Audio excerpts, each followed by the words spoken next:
Hello everyone, welcome back to my channel.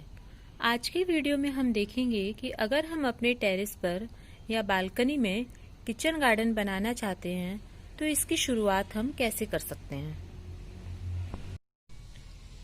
इसके लिए आप अपनी छत का वो हिस्सा चुनिए जहां कम से कम 5 घंटे की धूप आती हो, क्योंकि सब्जियों के पौधों की अच्छी फ्लावरिंग और फ्रूटिंग के लिए धूप का होना बहुत ज़रूरी है। सब्जियां लगाने के लिए हम जो कंटेनर्स यूज़ करेंगे वो सीमेंट या प्लास्टिक के गमले हो सकते हैं, पुराने टब या बाल्टियां हो सकती हैं, या फिर थर्माकोल के बॉक्स हो सकते हैं,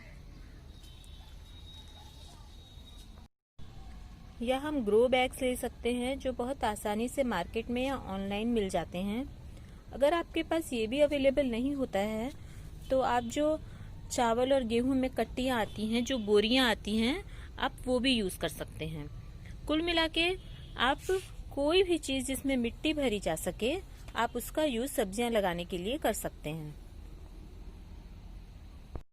सीडलिंग्स लगाने के लिए हम छोटे कंटेनर या छोटे डब्बों का यूज़ कर सकते हैं। धनिया, मेथी, पालक जैसी भाजियां लगाने के लिए हम चौड़े कंटेनर का यूज़ करते हैं। मूली, गाजर जैसी जड़ वाली सब्जियों के लिए हमें गहरे कंटेनर की ज़रूरत होती है। और बड़ी सब्जियां जैसे लौकी, तोरई, टमाटर, मिर्च, शिमला मिर्च, इन सब्जियों के लिए हमें बड़े कंटेनर की ज़रूरत होती है। तो कुल मिलाकर के हर साइज़ के कंटेनर का यूज़ किचन गार्डनिंग में हो जाता है, पर जहां तक हो सके बड़े साइज़ के कंटेनर्स का ही इस्तेमाल करें, क्योंकि बड़े साइज के कंटेनर को सारी सब्जियां उगाने में यूज किया जा सकता है। जब हम छतों पर या बालकनी में सब्जियां लगाते हैं तो हमें इस बात का खास ध्यान रखना चाहिए कि कंटेनर हमेशा लाइट वेट के ही हों। जहां तक हो सके आप लाइट वेट कंटेनर्स का यूज कीजिए, जिससे आपकी छतों पर एक्स्ट्रा वेट ना हो सके। इसके लिए आप प्लास्टिक के, थर्माकोल के या फिर ग्रो बैग्स का यूज बेटर होता है। हर कंटेनर के नीचे एक्स्ट्रा वाटर ड्रेन आउट के लिए 3 से 4 होल करके इन्हें तैयार कर लीजिए। अब बात कर लेते हैं मिट्टी के बारे में।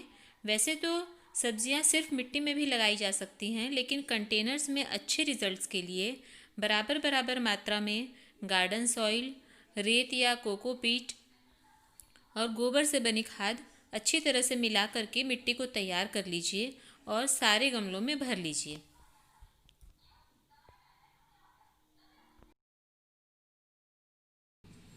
मिट्टी को और उपजाऊ बनाने के लिए इसमें वर्मी कॉम्पोस्ट, किचन से बनी हुई कॉम्पोस्ट, वर्मिक्यूलाइट, परलाइट, सरसों खली, नीम खली, बहुत सारी चीज़ें मिलाई जा सकती हैं।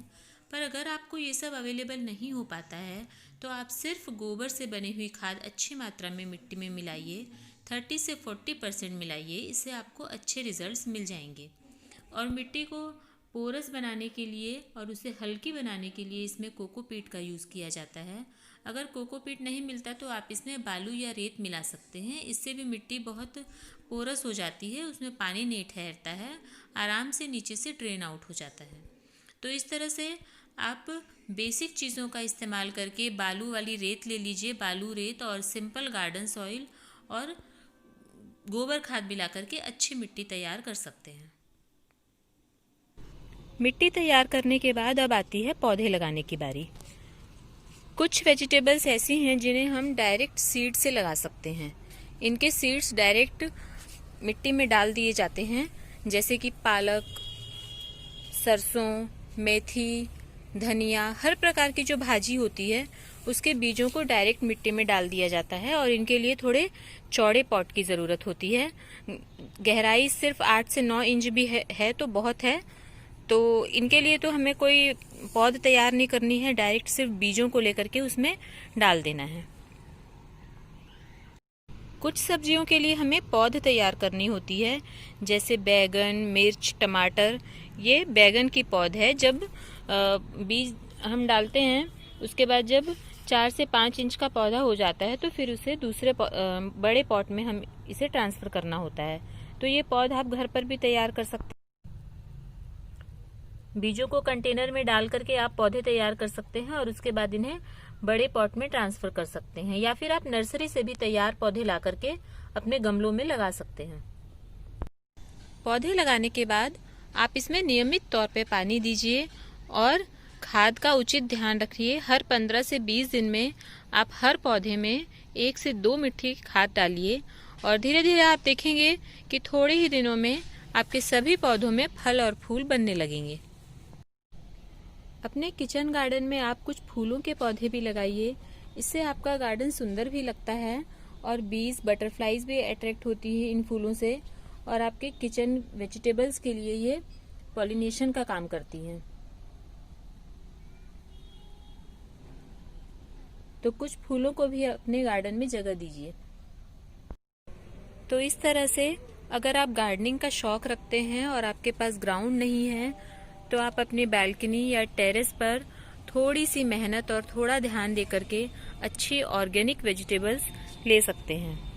आई होप आपको ये वीडियो पसंद आई होगी। इसी तरह के और वीडियोस देखने के लिए बने रहिए हमारे साथ। Thank you.